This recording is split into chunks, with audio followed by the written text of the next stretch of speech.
This is producer Bill, and this is the world according to Jen and Carolyn.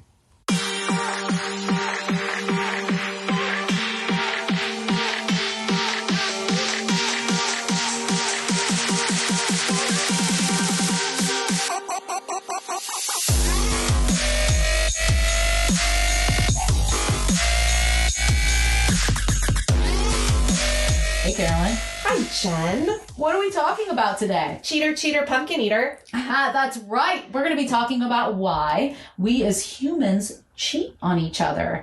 What causes infidelity? I mean, it seems like some folks just can't do monogamy, but according to estimates based on married couples, approximately 25% of men admit to cheating on their spouse at some point, while around 15% of women admit to the same. That's Why? what they admit. Yeah, and we're going to delve into that, right? Is that number higher? I would say so. Yes, and if it's not on record higher, why is that? So yeah, we're gonna explore some stuff here with you today. Our inner animal instincts, and try to answer the question: why do human beings cheat?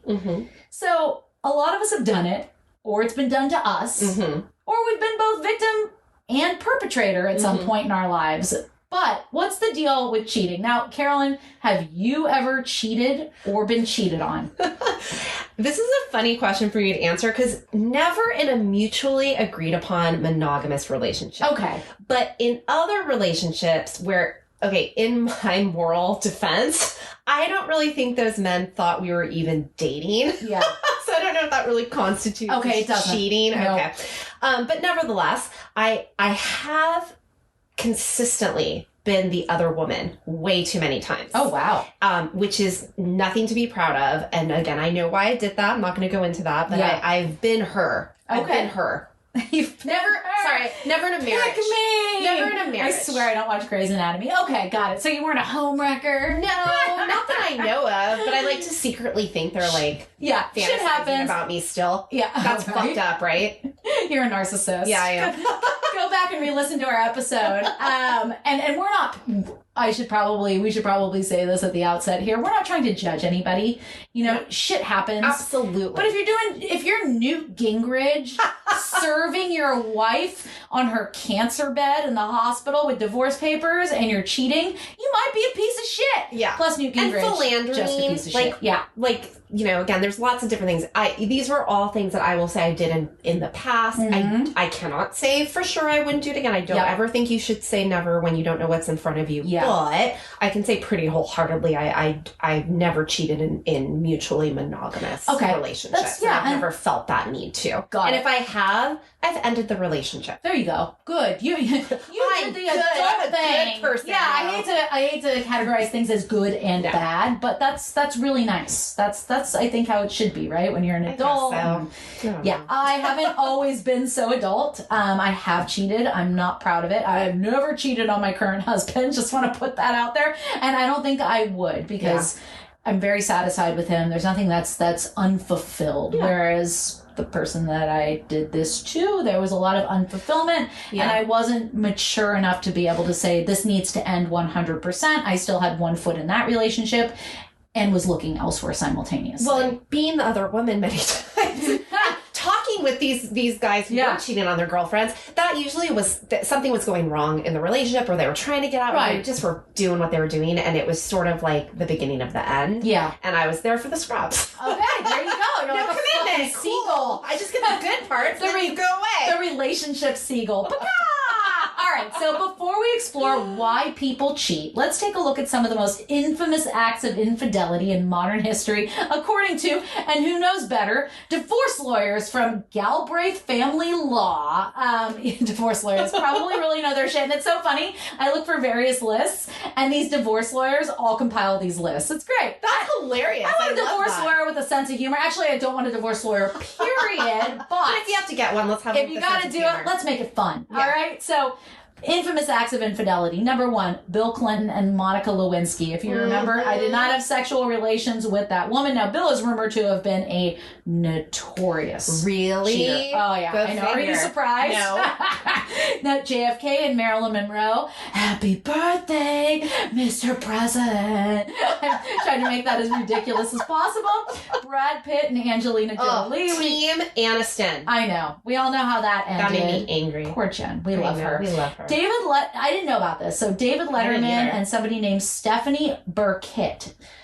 Famously, Letterman admitted to having affairs with members of his staff in response to his extortion attempt by Joe Halderman, fellow CBS employee who worked as a producer for 48 hours. 3 weeks earlier, Letterman discovered a package in his car from Halderman threatening that he'd write a book and screenplay if Letterman didn't pay him $2 million. Cool. Halderman eventually pleaded guilty to attempted grand larceny and spent 6 months in jail after Letterman and the Manhattan District Attorney's Office set up a sting operation. Letterman apologized to his staff and wife on air.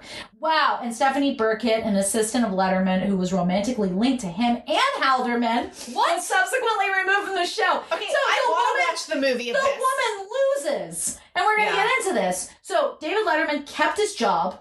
Halderman went to jail, and justifiably so, for what he did, larceny, extortion, etc. And poor Halderman, or poor Burkett, the woman, was removed from the show. So this woman lost her job. Sounds typical. Yep, we're going to get into that. And number 5, Tiger Woods and Rachel Yucatel. Oh, God. The wall of shame of Tiger Woods women. My husband loves Tiger. And I'm like, he's not a good person. So if anybody knows, I'm not going to go into it, but... You know, he had separate phones, you know, there were voice and text messages. Apparently he was into some real kinky shit, which sounds really hot, unless you're cheating on your unsuspecting wife and doing it. That's kind of sad. Yeah. So I think most of us, unless you've been living under a rock, know about Tiger and some of the stuff he did. But everybody was focused on his wife beating the shit out of his car with a fucking golf club. I love that. Which I think is amazing. That is amazing. That woman deserves her anger. I'll beat the windows out your car. Yeah, I'll bust the windows out your car. Yeah. So, Carolyn, is there any others that you want to add to this list? Well, you listed amazing actual affairs. Yes. I'm gonna go with what I learned about cheating. When Dylan cheated on Brenda with her best friend Kelly while Brenda was in Paris, kind of also cheating on Dylan. Okay. That I remember that being like and this is Beverly Hills 90210 for all you millennials who don't know this. No, we're millennials. We're millennials. It's Jen, whatever. Why? I know. See that? I'm so old I don't even know. Whatever. Big one too when Carrie cheated on Aiden with Big. That was really sad. And then later on Big with Aiden. I was so mad at her. I was so fucking mad at Carrie. But also I understand. And then I think the big pop culture one when Ross and cheated on Rachel. We were on a break. Which it wasn't cheating because they were on a break. And what you do on a break, maybe you set the parameters for what a break looks like, right? We're taking a break from each other. This is the debate, not a break into someone else. I know, right? Well, and so I can go on and on with pop culture, and I will. But my favorite movies are as cautionary tales. Jen, have you seen Fatal Attraction? Of course. Best movie ever. If you're ever thinking about having an affair, it's all hot. Yeah. Till the moment she gets cuckoo. Until someone boils your bunny. Glenn Close just nails it. She was so good. Have you seen The Last Kiss? No. Great movie. Zach Braff? Yeah. Okay. Great movie. Unfaithful. Diane Lane. This one I like too because it's a woman cheating on her husband. The Graduate. Of course. Classic. Beautiful. And also this one I love too, The Bridges of Madison County. I have not seen that. That doesn't surprise me. It's actually really beautiful, but it's an affair. Okay. That I think I really understand from a woman's perspective. Well, I'm going to have to check it out and report back. It does have piece of shit Clint Eastwood in it, but I know I have mixed feelings about him. Clint Eastwood, yeah, I do as well. He's very right wing, and I'm not a fan of Gran Torino. I thought it was a huge white savior movie. Awful stuff. Yeah. But he does love jazz, and so I love jazz. It's hard. He's a mixed bag. He's a mixed fucking bag. Those are some of my favorites. Okay, so I'd like to add to the list Arnold Schwarzenegger, who cheated with I think the housekeeper. housekeeper. Yep.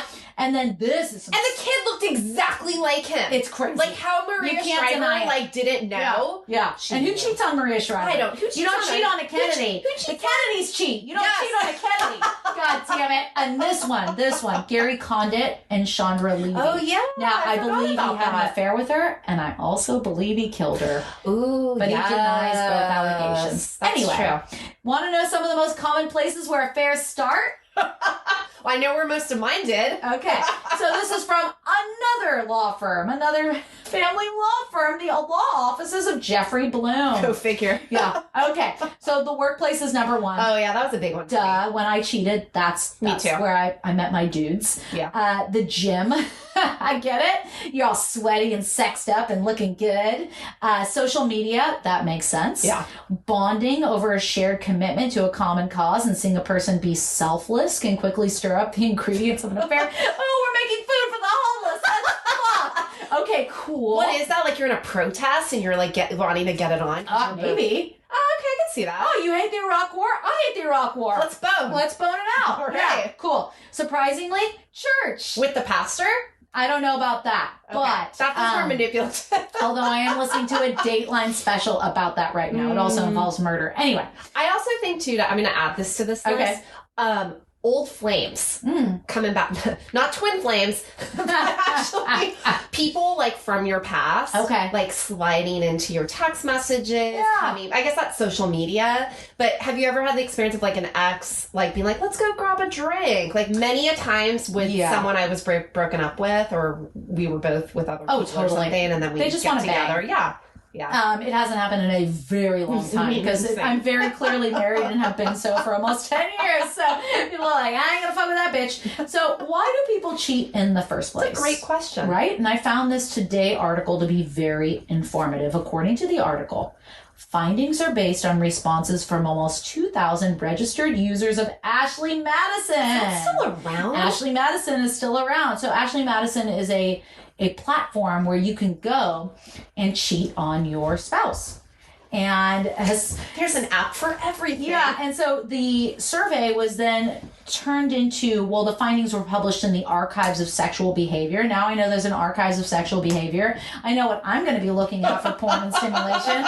A dating website calls itself, so this is what Ashley Madison is, the international leader in the married dating space, and uses the motto, life is short, have an affair. No! That sounds complicated. I don't like complicated. I like my boring, awesome life. So remember when they got hacked? Yes. Oh, it was like Anonymous released all the names of these primarily dudes, which makes sense. So because the majority of respondents in this survey were straight men between the ages of 40 and 60 years old on average, which in itself is problematic. Yeah. It's a very small subset of our population. Yeah. So this survey, which later turned into archives, people seeking extramarital relationships were fairly satisfied with their marriage and expressed strong feelings of love for their spouse. And sexual dissatisfaction was the strongest motivator to pursue an extramarital affair, according to the survey. And also, this is interesting, a lack of remorse. When those who cheated were asked about the emotional and sexual satisfaction they received from the affair, the average score topped 4 on a 5-point scale. Regret about the affair was a low at just below 2. That's really common, though. Yeah. Most couples, if you actually ask them about the affair, the sex itself or the affair itself, they don't regret that. It's the impact of what it did. Yeah, the turmoil. The getting caught. Yeah. That makes part sense. Doesn't feel good. That makes sense. But here's a huge but that I wrote in capital letters. The paper likely doesn't shed light on the average affair, says Jared Anderson, a professor of couple and family therapy at Kansas State University. The participants were enthusiastic about seeking out an affair in the first place, which isn't the norm. So it makes sense that they had little regret, he notes. Duh, this shit comes from Ashley Madison after all. Okay, he said, In over 30 years of being a family therapist, I have never seen anyone report being happily married while having an affair. Oh, this is another psychologist. I'm sorry. Yeah. Jeffrey Bernstein, a psychologist in Exton, Pennsylvania, and the author of Why Can't You Read My Mind? Overcoming 9 toxic thought patterns that get in the way of a loving relationship. I love this. I like that title. Yeah. Here's a different perspective from Brides magazine. That's terrible. I know. I was like, this is great. The experts quoted in the article break things down by sex. I won't use gender like the article does. Mm-hmm. It's sex. All right. So men and women typically engage in infidelity for different reasons. For men, it's often due to a physical drive, whether that's a lack of physical affection at home, an attraction to someone else, or stressors that make them seek an escape. Women usually begin an affair due to an emotional deficiency at home or after discovering a connection with someone new. The majority of women need appreciation, admiration, and consistent interaction with a partner. That makes sense. Yeah. For some, cheating is a response to unresolved trauma, such as how they were raised as a child or a bad relationship they never came to terms with. For others, it's about finding something in someone else during a time when their relationship was vulnerable. So I found this to be interesting. Again, we talked about narcissism very briefly. People who display narcissistic tendencies or resort to stonewalling or withdrawing might be at an additional risk of cheating due to a lack of compassion, empathy, and outgoing respect. Yeah. Tracks? That would be more like, to me, like the addicts, the pathological cheaters, sociopaths, narcissists, somebody who doesn't feel empathy, sympathy, and regret, like those of us who are wired. I don't want to say normally, but most people, when they get caught doing it with their hand in the cookie jar, they do feel bad. Yes. Not narcissists. No. So Carolyn, as a licensed marriage and family therapist, can you discuss some of the psychological reasons why people cheat that maybe I didn't cover? Well, I think you did a really good job. That's a great list, Jen. One of my favorite authors, there's so many out there, but Esther Perel, she's the author of Mating in Captivity and The State of Affairs, 2 books I actually recommend anyone interested in a relationship or anyone in a relationship reads. Okay. Esther traveled the globe. She's an anthropologist. She's a therapist, and talked to couples dealing with infidelity all over. You could see her everywhere on Instagram and YouTube. She's pretty popular. So what I like about her perspective is she talks about thinking about the way marriage was created and where we are now. So monogamy in and of itself had nothing to do with love. Sure. It was about whose children are mine. This is from Esther directly. Whose children are mine and what cows and land will be mine. That's true. That was the legal creation of marriage. Yep. We would have affairs for love. Well, that's different now.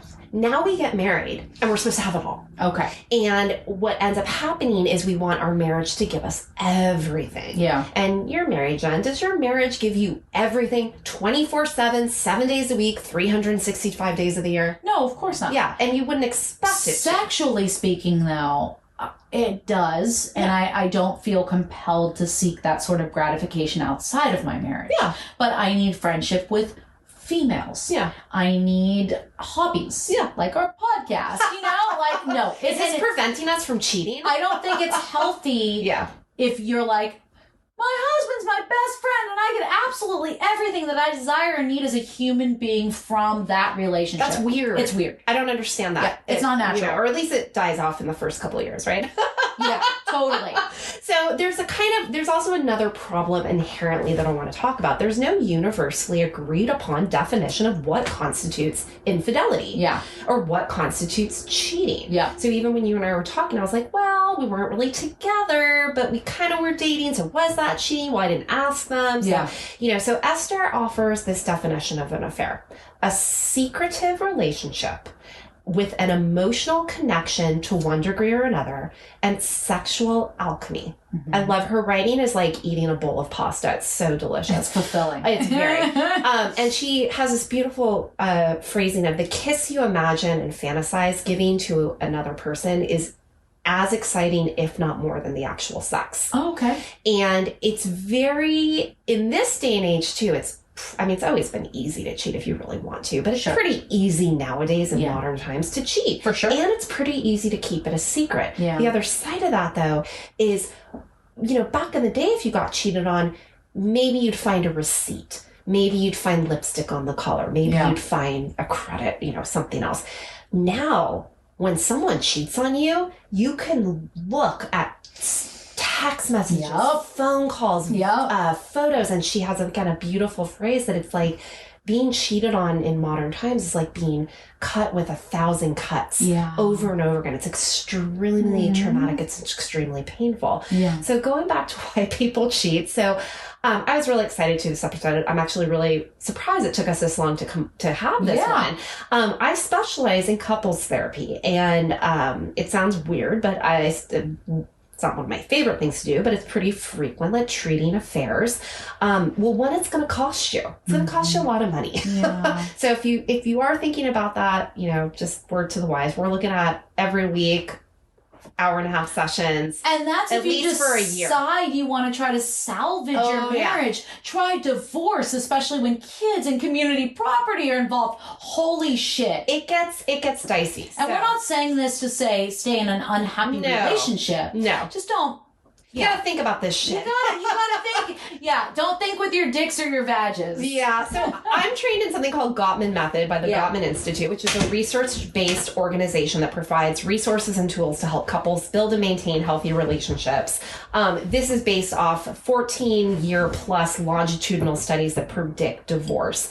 And so a lot of what I'm going to be talking to you about today is from the Gottman framework. That's just one theory. They're all kind of the same, though. Yeah.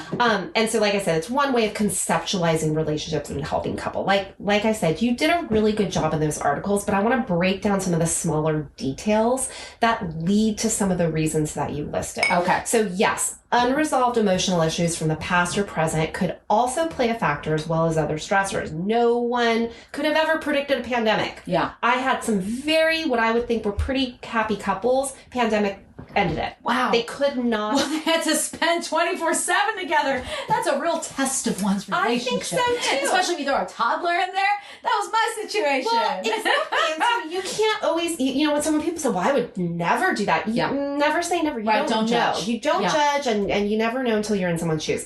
So also, some partners just suck. And they're going to cheat because they can. Like I said, they do so pathologically, no matter what, no matter how amazing you are. That's just how they roll. Right. But the main reason that most humans seek out romantic, sexual, or emotional connections with someone outside of their partnership ties into a topic that we frequently end up leaning into, which is emotional disengagement or loneliness, feeling devalued and feeling dismissed. Aww. Yeah, I know. It's a bummer. It doesn't feel good. No. And if that is your person that that you do come home to, that doesn't feel good. So I say because my husband is so appreciative of even the little things. Like I'm the primary cook in our house. Every night that I cook, he thanks me. Thank you for cooking. That's called a turn toward, Jen. I'm going to explain that. So tell me more. What goes wrong when we find ourselves cheating or being cheated on? So Dr. John Gottman and his another psychotherapist, Carl Rusbold, and Dr. Shirley Glass. Shirley Glass's books are like the quintessential infidelity books. Okay. So it all starts with the bid for attention. This is a quote. If it sounds like a simplified excuse for affair, but when one can't count on their partner to be available in the time of need, it leads to unfavorable comparisons, emotional distance, and eventually betrayal, if not the demise of love. And this is something called the Gottman-Rusbelt-Glass cascade. And there's actually, I think it's 13 different flows that you can go through. I'll try and make a post about that. So here's a healthy partnership. Your friends, you know about your values, your preferences, you bother to remember. Here's what you just mentioned about your husband. You catch each other doing things right rather than focusing on faults, and you share this often. Okay. Happy couples also do something called turning towards, which is basically accepting a bid for attention, affirmation, affection, or any other positive connection. So Jen, if I'm reading the paper and you say, oh my God, a car just, drove by and it ran into that other car. Yeah. A turn toward would be me putting the paper down and going, oh, that's terrible. Yeah. And we'd have a conversation about that. even if I just pulled the paper down and went, oh, that's fucked up. Yeah. Or even if I just went, whoa, that's a bid for your attention. Sure. That's me connecting to you. Yeah. Let's say I put that paper down. I go, why the fuck are you looking out the window? You're supposed to be cooking, bitch. Oh, no. There'd be a lot of things wrong in that relationship. Yeah, that's loaded right there. That would be a negative turn toward, right? But basically, we teach each other long term in a relationship. We teach each other long term how to bid for our partner's attention, and this either gets positively reinforced or negatively disengaged. Mm-hmm. So Gottman research shows that you only have to even positively reinforce someone 87% of the time to have a positive relationship. You don't even have to do it all the time. Yeah. So that means your husband could say your cooking's amazing, and even if he only did it 3 or 4 times a week, that would be good. Yeah, it wouldn't. But if he never said it, that would be a problem. Sure. And then the one time he says it, that would piss you off. You know my cooking's fucking dope. It is. So I expect compliments on it. I've lived off your cooking many nights. I'm not the bear, but so 87% of the time to have a positive relationship, but again, what happens when your partner is concisely turning and consistently turning away or against from you? Yeah. Well, unless you're dead inside or you've gone through some other trauma, you're going to start to lead parallel lives. Okay. You're going to start to slowly drift and you're going to go elsewhere. All right. And if on top of that, you're already not feeling happy in the relationship, if conflict is high and you're not on the same path or having shared meaning, that's all going to add to that. Okay. You're going to start making negative comparisons, harmful comparisons of one partner to someone else. So the next person who says, wow, your cooking's really good, you're gonna be like, my husband never says my cooking's good. Fuck me right now. So again, resentment's built up. Okay. And we do something called negative sentiment override. So that's where I said, even if the partner does make a positive bid, it's so rare that you might even second guess it or feel they're patronizing you. Yeah. You start keeping secrets, you start crossing boundaries, and you know where I'm headed. Yes. So people may say that cheating comes out of nowhere or that everything is going great and then boom, one day your partner cheats on you and it's just a mistake. I'm sure that might happen. I would say maybe alcohol or something might induce That's the lubricant. I don't know. I think that there's always, nothing ever surprises me. Yeah. But I'm always under the impression I usually can find in most of the couples I've worked with, at least in the literature, that there's a fundamental or foundational drift. It's very true. There's a movie that I love called The 5-Year Engagement with Jason Segel and I love this chick, Rose Byrne, I think. And love her. Her professor kisses her. I think it's her professor, if I remember correctly. And Jason Segel asks the question, how did you end up in a situation where your professor would think that's okay? Now, on one hand, it seems sort of victim blaming. Not victim, but on the other hand, it's like when you watch the scene, she's getting closer to him and they're speaking very intimately and they're drinking. That's the alchemy. Yes. So there was something fundamentally missing in their relationship. Thankfully they resolved everything. It's a Hollywood ending. It makes me really happy. But there was something going on. There was a dissatisfaction. Well, there's a boundary. And there's a boundary that I think, as a monogamous partner, you kind of know not to set yourself up for that too. Because like we said, when we talked about, even when we talk about breakups or, dating, that chemistry is chemistry. Mm-hmm. And so we have to be able to overpower that in a monogamous relationship, and that's a choice because you don't want to hurt the other person. Sure. And the impact of that decision, it would feel fucking great and it'd be fun as hell. Yeah. But then there's the aftermath. Absolutely. If you genuinely care about and love your partner, you don't want to do anything to hurt them, not deliberately at least. And that's something that is avoidable. That is a conscious decision you are making. I believe has a deleterious negative impact usually on your And I'm open to relationship. disagreement. I'm open to discourse. I personally hit us up, bitches. Okay, so now the pervasive line of thinking out there is that men cheat more often than women, and this is largely due to biology. But let's see what the experts from a Forbes article this is a great article called "Evolution May Explain Why Men Are More Likely to Cheat." I like this article. It's a good article. It's good. So this article says evolution, biology, and the platitude boys will be boys does not excuse poor and inconsiderate decision making. But there are biological factors as well as numerous cultural factors that may make men more likely than women to act upon their sexual impulses. For instance, the sexual pursuit area of the man's brain might be 2.5 times larger than that of females. Men report masturbating over twice as frequently as women on average, with their primary motivation being insufficient sex. Upon reaching puberty, men begin to produce 25 times more testosterone. Interesting. So our ancient polygamous. Why can't I pronounce that? I know that word. Polygamous male ancestors thus had to compete with each other to father the most children. One consequence of this was sperm competition, wherein males evolved larger and specifically shaped penises. Ours are the largest of all the apes, y'all, in order to ensure that their sperm were the ones that made it. I appreciate that evolutionary advantage. Yeah, totally. Give me some big dicks.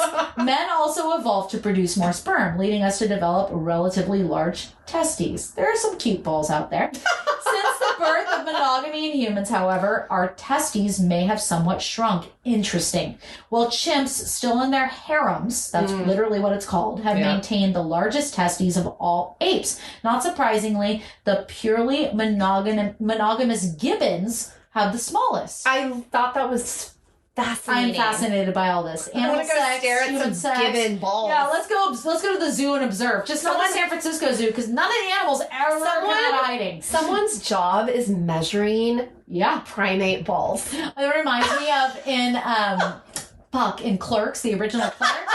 She's like, I masturbate caged animals for artificial insemination. I'm like, all right, awesome, you do you, girl. Okay,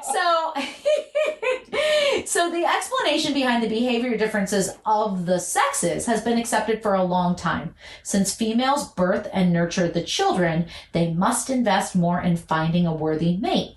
Males, on the other hand, are incentivized to spread their seed as far as possible. But is this still accurate in modern times? Now, sex and relationship. I'm rolling my eyes. Yes, you're going to get a chance to say more on this for sure. But let's listen to sex and relationship expert. Sexpert's a lot easier to say. Joe Court. He had something interesting to say regarding the women versus men debate. Court says that his male clients, whether gay or straight marriages, seek to have open relationships or extramarital affairs more than his female clients. He says, I'm inclined to believe it's testosterone, before countering his own theory by adding, the newer thinking is men just have more societal permission to cheat, and women traditionally haven't. Women are gaining permission, and that might change. So Stephen Knock, he's a PhD, a professor of sociology at the University of Virginia, who has followed the marriages of over 6,000 men since 1979, says, in the bad old days, when we had to prove why we were getting divorced, now there's no fault divorce, we're going to talk more about that, that was the leading cause, that being infidelity. Yeah. This was mostly because the husbands were guiltier of infidelity in marriage than their wives, but also because, says Knox, society is more tolerant of men's misdeeds. Think of the Scarlet Letter, right? Who had to wear the A on her chest? Not the man, the woman. And we have not come that far, y'all. No. One study found that some people with a specific type of dopamine, the pleasure reward neurotransmitter receptor gene, reported being more sexually promiscuous and were 50% more likely to cheat on a spouse. So that doesn't necessarily have anything to do with sperm production. This is dopamine. Okay, scientists in Finland also looked at a gene that's responsible for receptors of vasopressin and observed that having lots of vasopressin receptors correlated with women's infidelity, but not men. So there might be some other biological reasons for cheating that don't necessarily favor men being the more prolific cheaters. Vasopressin's more of the bonding. Yeah, that makes sense. Yeah. Vasopressin, oxytocin, and all that stuff. And also a lot of, like, if you're bipolar, like any manic phases, usually that there's a lot of promiscuity that comes with that. Okay. So that kind of that makes sense as well. That does, yeah. So articles conclude with this. Biology has possible links to the motivation to cheat. But the studies are small, and there are so many ways in which biology has an increasingly small impact on what we do. I love this. This is from a WebMD article. It said, the evolutionary argument, however, will only get you so far in regard to cheating.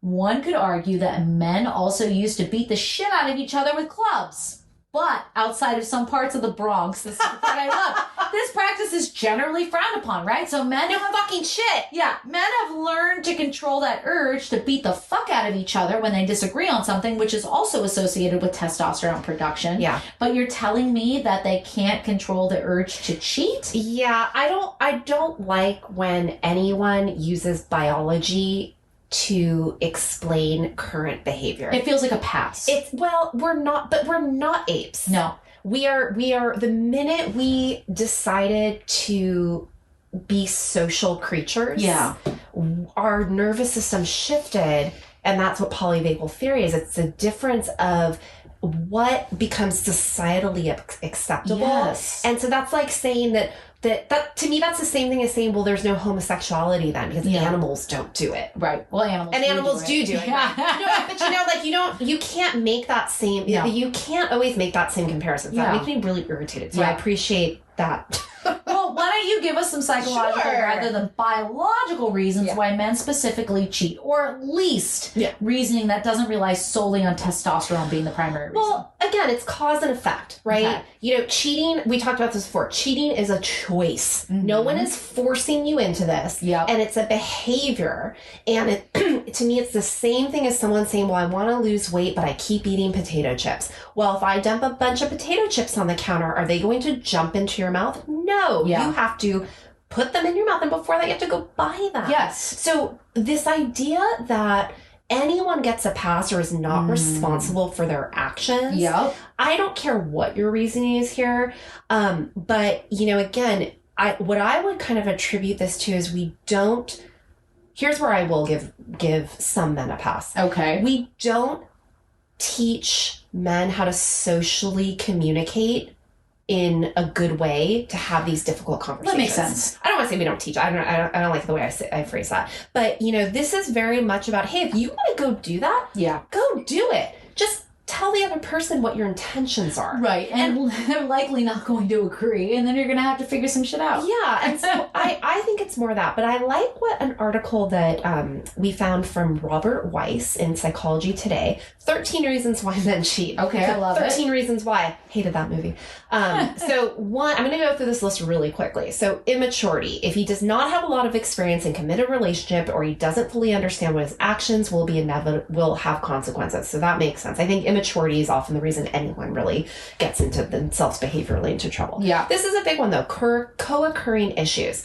It's not uncommon that, like we said, alcohol or some type of addiction or some type of dual diagnosis is involved. Okay. That could be some pathology. Okay. Again, I still, at the end of the day, unless it's like truly a pathological issue of your brain, I get weird about that. Okay. This is a big one I often hear people say: insecurity. It's a bolster flagging your ego, and you get validation when other women are into you. So I do think that I think that actually works for both sexes, especially when we talk about how cheating is often around wanting to be desired and feel wanted and feel worthy. It feels nice. It does Even feel though nice. I have absolutely no desire to cheat on my partner, when I receive compliments and attention from the opposite sex, there is a gratification that goes with it. Well, and yet nothing is better than having that be your partner. Mm-hmm. Like it's like having your parent be proud of you. Yes. There's just something about that feels really good. Well, and my husband tells me that I'm sexy, and he still gets all chubbed up, and he looks at me in a fucking busted ass pair of men's pajamas and a sports bra, and he's like, "You're looking hot today." I'm like, "Really? Awesome. Thank you. It's nice to be told that." It is. So here's another one, and I love this. It's called "It's Over Version 1" and also "It's Over Version 2." So I actually do believe this. This is how I got a lot of the other woman stuff. Yeah. So it bolsters his ego, and he seeks. Oh, whoops! I did this twice. Sorry. So you want to get out of your current relationship. Yeah. But you don't actually know how to do that, so you kind of cheat knowing that person's going to break up with you. Okay. Well, okay. Or version number 2, you want to end the current relationship, but you you want to have someone else ready to go. Because, you know, that's real healthy, right? So what is it called? Branch swinging or like... Oh, I don't know. Oh, yeah, that's what I heard. Like, you're a branch swinger, right? You don't... Or you're like a monkey, right? Yeah. You don't let go of one branch until you have hold of another branch. Which, you know, again, that comes from insecurity, I think, and fear of being alone. Well, and as another woman, this is often the thing where you're like, well, he'll leave her for me. Got it. Because, you know, I really want this guy that, you know, is cheating on their girlfriend. We're starting out on a good foot. Well, see, I'm different than her, right? Oh, God. The things we tell ourselves. Anyway, lack of male support. I thought this one was interesting. Okay. So this one I do believe in. Women often kind of will... You know, again, we have the social support, the emotional needs. That's very ingrained culturally as a value for women. I don't know that men often get that, so they might seek that fulfillment elsewhere.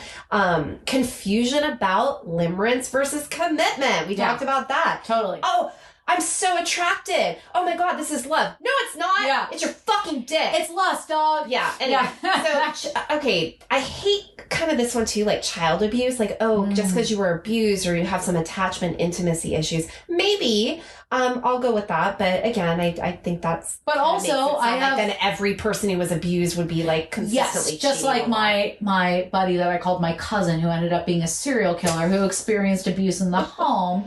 It's like saying, well, shit, he gets a pass. Like, I experienced a lot of abuse in the home. I didn't kill anybody. You worked on it, though. Yeah, you worked on your shit. So maybe that could have been if it's unsought. So these last ones I'll go through quick because I think they're pretty self-explanatory. Okay. You're just fucking selfish. Yeah. Terminal uniqueness. I never heard this term. The rules just don't apply to me. I can do whatever the fuck I want. Sounds like narcissism. Yeah. Unfettered impulse. Yeah, you can't fucking keep your hand out of the cookie jar, literally. Unrealistic expectations. This is the one where you think it's always supposed to be a honeymoon and it's just fucking not. Yeah. This one I thought was funny. Anger or revenge. You actually want your partner to suffer and feel like shit. I know people who have cheated and have left the evidence around very casually and brazenly. And I'm like, there's no other reason to do that other than wanting to get caught. Yeah. Because you've done it multiple times now. You're just mean. Yeah, you're just a dick face. Anyway, so I don't know if that answers your question. It does. But, I think you gave me a lot of answers to my question, and I appreciate it. So let's talk about monogamy. Are humans meant to be monogamous creatures? The research is clearer and clearer that we're actually not wired to be monogamous. No. Back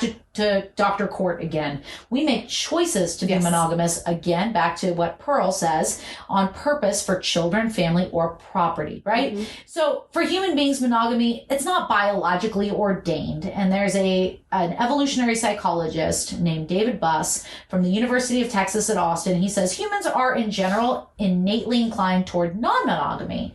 But he argues promiscuity is not a universal phenomenon and lifelong relationships can and do work for many people. So there's a Live Science article that distinguishes between, I never knew this, social monogamy and sexual monogamy. So social monogamy is a term referring to creatures that pair up to mate and raise offspring but still have flings. Sexually monogamous means pairs mate with only one partner. So a cheating husband who detours for a romantic romp yet returns home in time to tuck the kids in at night would be considered socially monogamous. That is fascinating. What's that guy from John Hamm? Draper, Don Draper. Very Don Draper. Don Draper to me. Very Don Draper. So, multiple evolutionary biologists and psychologists have agreed that monogamy came out of this inclination, this desire to raise children together, stay together, right? And also property and all that stuff. So the human species is somewhat unique among mammals in that fathers do invest in raising children. So whether or not the married or otherwise committed individual stray for sex depends on the costs and benefits. So this is where I want to talk about women, and this is where I want to talk about social implications rather than biological motivating factors. So there's plenty of evidence that males have less to lose than females from having extramarital sex. This is what Lancaster says, that she's an evolutionary anthropologist. Having less to lose is easier for them to do. Women, however, could lose dads' resources when it comes to raising kids. They can lose financial resources, support, etc. Now, I found this part to be fascinating, and it's something that keeps coming up for me. Biological imperatives aside, there are strong social reasons that may contribute to women either being less inclined to cheat or disinclined to disclose that they've cheated because society says no. I find this really interesting from a Nation article. So right now, the right is all obsessed with ending no-fault divorce. Why is that? So what is no-fault divorce? It's you can get a divorce even if the other person doesn't want one. You know, you don't have to prove that somebody did anything wrong. Now, this Nation article talking about the right and their conquest to really eliminate no-fault divorce, which started in 1969, ironically under Reagan, it's now the law in every state, although Mississippi and South Dakota require two-party consent. Why are they trying to tear this down? So, researchers who followed the long state-by-state rollout of no-fault divorce found that in every case it led to dramatic decreases in suicide among wives, domestic violence, and murder of wives by their husbands. In 2019, Jim Daly, the head of Focus on the Family, fucked up terrible organization, which opposes no-fault divorce, told unhappy couples that God hates divorce in every case, even when there's violence, cruelty, addiction, and pedophilia. The wife is supposed to fix the marriage. I mean, this is some sick shit. And all of these sentiments, granted, we live in San Francisco, California, the most liberal goddamn place in the world, but there are other parts of the United States where there is actual societal fallout if you're a woman who cheats. So what do you have to say about the way society treats women who cheat versus the way society treats men who cheat, Carolyn? Well, I think you just said a mouthful there. That's I did. For sure. I'm talking really fast. No, I love it. And I didn't know about any of this stuff before we wrote this. So again, going back to Esther Perel, most of us universally will kind of not like adultery. We'll at least admit that that's bad. Right. But it's also universally practiced. Yes. So here's the crux where Esther falls. So when it comes to sex, the pressure for men is to, quote, boast and practice. But for women, it's hide and deny. Yep. There's also something interesting where, you know, back in the day, you were shamed for divorcing. Now, for a woman especially, you're shamed if you don't leave when you've been cheated on. Yeah. Or abused. Or abused. Yeah. So that same thing you talked about, you're supposed to fix it. You're supposed to be the healer and the mender. And this always put on this women. Fucking mother wound. I hate that fucking goddamn mother wound. So, you know, I think we can answer this pretty succinctly. The way society treats women who cheat is not uniform, and it still varies across cultures or regions. You can still be executed for adultery. Yes, now, in certain countries. One article said 9, another said 12 countries, so I can fact check that more. But these are mainly countries where the dominant religion is Islam, and several sub-Saharan African Christianity majority countries. But you also can get punished with prison time in the Philippines and 15 United States, including, states in the U.S., including Puerto Rico. Interesting. Yeah. So Wikipedia did not provide me any statistics by gender. Okay. But I'm going to go back to that Scarlet A. Yeah. You know, it's just a different mindset about women. Why would a woman not want to be with her husband? And this idea that she should be working harder. But if a man cheats, it's, well, he wasn't getting what he needed. He wasn't satisfied. He wasn't satisfied.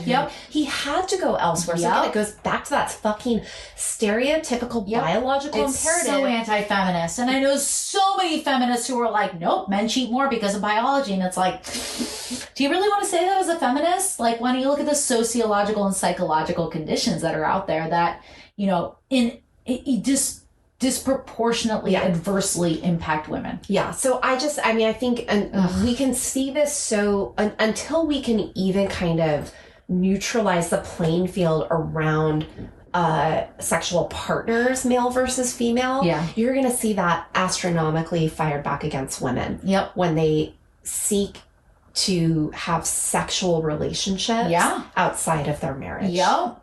So, yeah. That makes sense. No, that makes a ton of sense. So, you know, Carolyn, I think I want to end this with, is there hope? Like, I don't want to say hope, right? Like some Some relationships just need to fucking end. Yeah. But for folks who want to salvage their marriages, their relationships, etc., after one of the partners has committed infidelity, tell me more about what that looks like in terms of working through it. Well, I'm gonna make this more of an umbrella statement. I like for that. anyone who's in a relationship.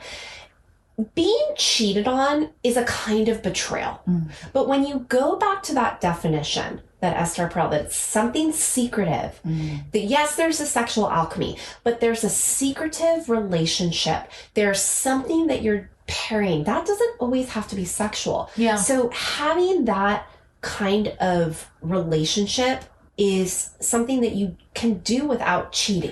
Well, statistically speaking, women have more emotional affairs, admittedly, at least. Yeah. You know? Well, and so betrayal in a relationship is an awful experience. And I do think there's, again, I personally feel that sex is very personal and very private. It's very intimate. Yes. That hurts you in a part of your core that when you know your partner has done that with someone else, it hurts. I could never have an open relationship. Don't touch my man. So, I'm going to say betrayal is an awful experience. Trust is such a vital piece of romantic relationships. Yes. And any act of disloyalty is going to ruin the belief and the reliability and the strength. And this is kind of a gross example of this, but, if you break your leg, you're not going to go to the hospital and they're going, well, you're fucked. Let's amputate it. Yeah.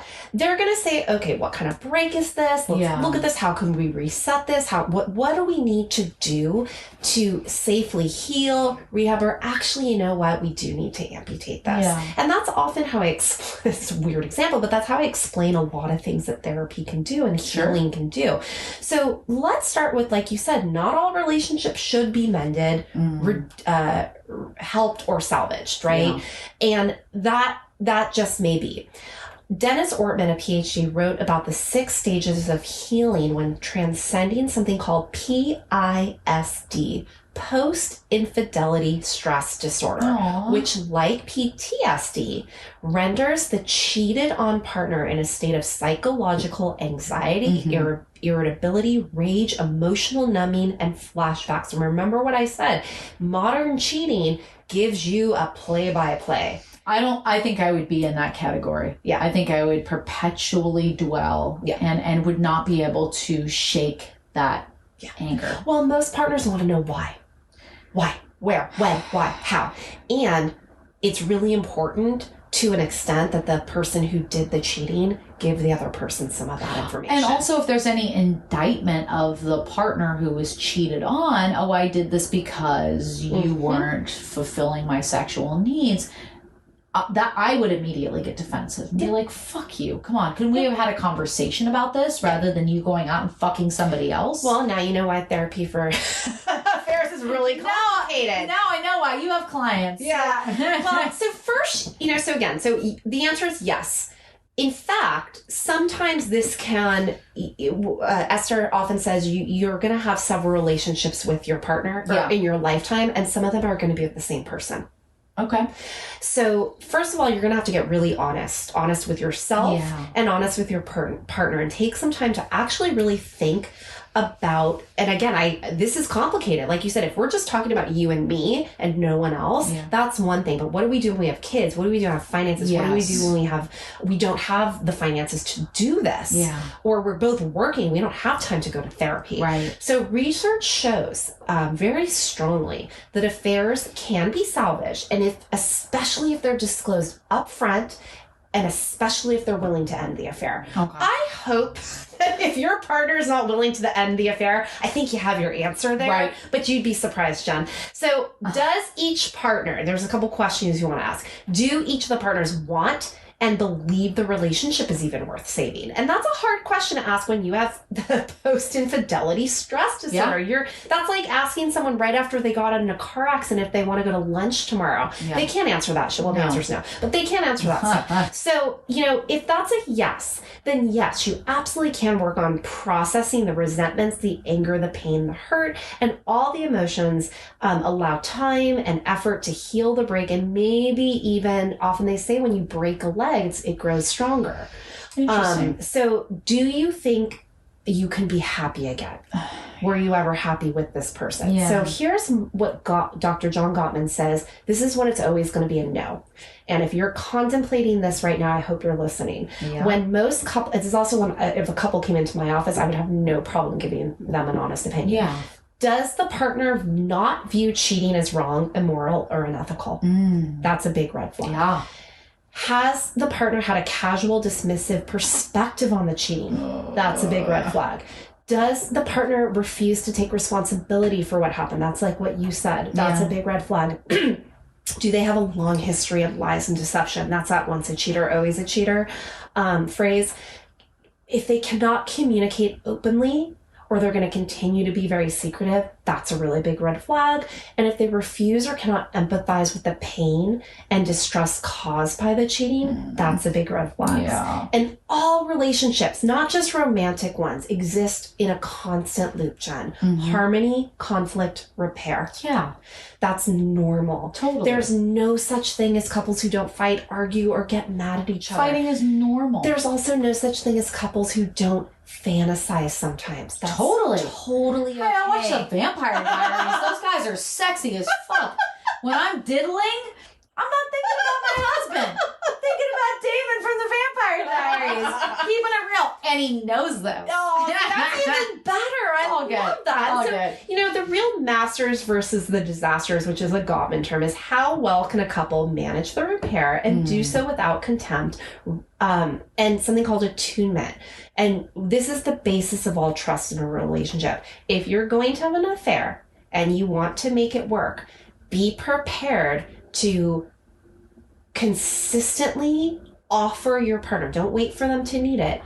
Yes, I did that. Yeah. That's why you're upset. Yeah. I really hurt you. Yeah. I broke your trust. Here I am showing up. Yeah. I'm not going to let that happen again, but I'm going to have to prove it to you every day. And you have every right to be upset with me. Now, if the other person can't get over it and is consistently holding that against you, like again, I would say you need about a year. That makes sense. But, you know, also, it's not okay to be in that kind of abusive relationship that now that I know this, I get to hold that over your head. That doesn't really work either. Right. So going back to Robert Weiss's articles about why we cheat, this is a quote he had. We are all gifted with the ability to choose choices that don't involve degrading and potentially ruining our integrity and the life we and our partners have created. Oh, this is for you, Jen. Go to therapy. Take up golf. He actually wrote that. I thought it was really funny. That is very white. I know, right? Like, also for women, too. I'm like, I'm not fucking taking up golf. So I can fuck my golf instructor? Cool. Dude, see, Keeping Mum with the guy who plays Mr. Bean, Patrick Swayze's in it. It's the cutest fucking movie. Anyway. So go to therapy, take up a hobby, be open and honest with your partner, and work on improving the relationship. Or work on dealing with the separation and divorce. Yeah. Okay. That's all sage advice. I appreciate that. You're welcome. Now, we're ending it. Not our relationship. We have a healthy, functional relationship. I've never had a friend affair on you, Jen. No, you haven't. I appreciate that. Thank you. We have an open relationship, though. She can have other friends. But, you know, we hope you enjoyed the episode. And if we may be so bold, let us offer you a little advice. Don't cheat. Be open with your partner. If you want to fuck other people, either come to a mutual agreement with your partner that that's okay so they can go out and get their fuck on, or end your relationship. Do you always, but don't hurt others in the process. Yeah. Okay? All right, assholes. I honor that, Jen. Do you honor it, bro? I honor it hardcore. Don't cheat, or I'll play that Carrie Underwood song for you. Fucking, what is that song?